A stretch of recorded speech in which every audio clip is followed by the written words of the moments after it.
তো আমরা এসেছি সুন্দরবন জঙ্গলের পারঘাটা, এই গ্রামটার নাম। আর এখান থেকে নদীর স্রোত বইছে, দেখো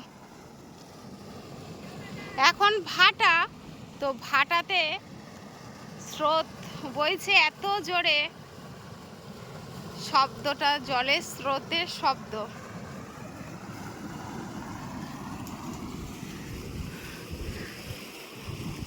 আর পরিবেশটা একটু গাইস তোমাদেরকে দেখাবো।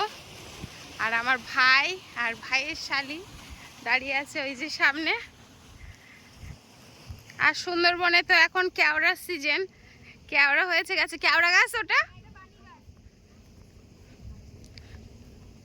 কি গাছ? ওটা বানি না বান গাছ যেটা বলে, বানি গাছ।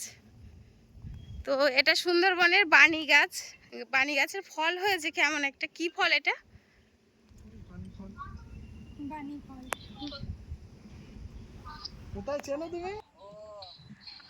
আমরা টাকির থেকে এসছি।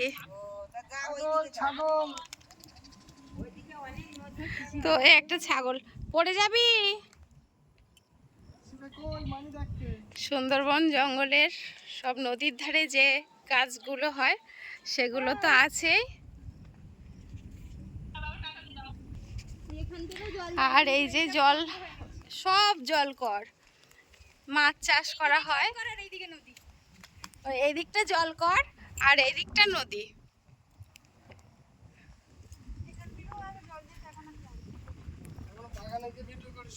তো এই ভাটার রাস্তা ধরে এখন আমরা, এটা কিসের রাস্তা? ভেরির রাস্তা, নদীর ভেরির রাস্তা ধরে আমরা যাচ্ছি কেওড়া বাগানে।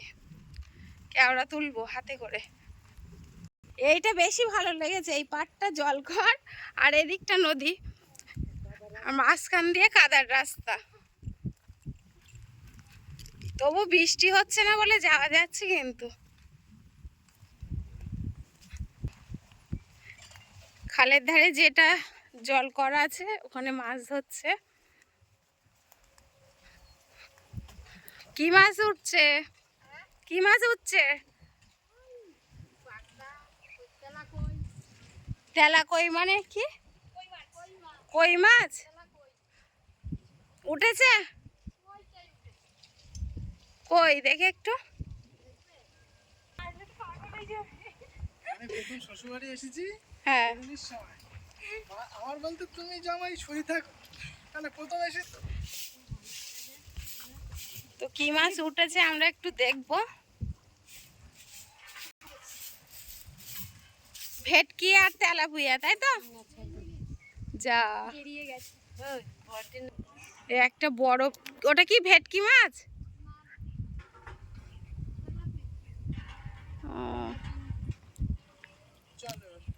চল আয় আয় চল, ওই কেওড়া গাছ, কেওড়া তুলবো না? তো গাইস আমরা যাচ্ছি এখন কেওড়া তুলতে।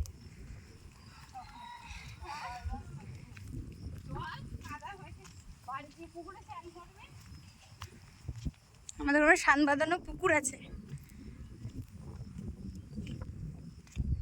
এমনি আমরা যতটা রাস্তা হেঁটে মানে এলাম, গরম লেগে যাচ্ছে, কিন্তু নদীর হাওয়া খেয়ে। তো কেওড়া তুলে তোমাদেরকে দেখাবো যে কতটা কেওড়া তুললাম সুন্দরবন জঙ্গল থেকে। তো চলো।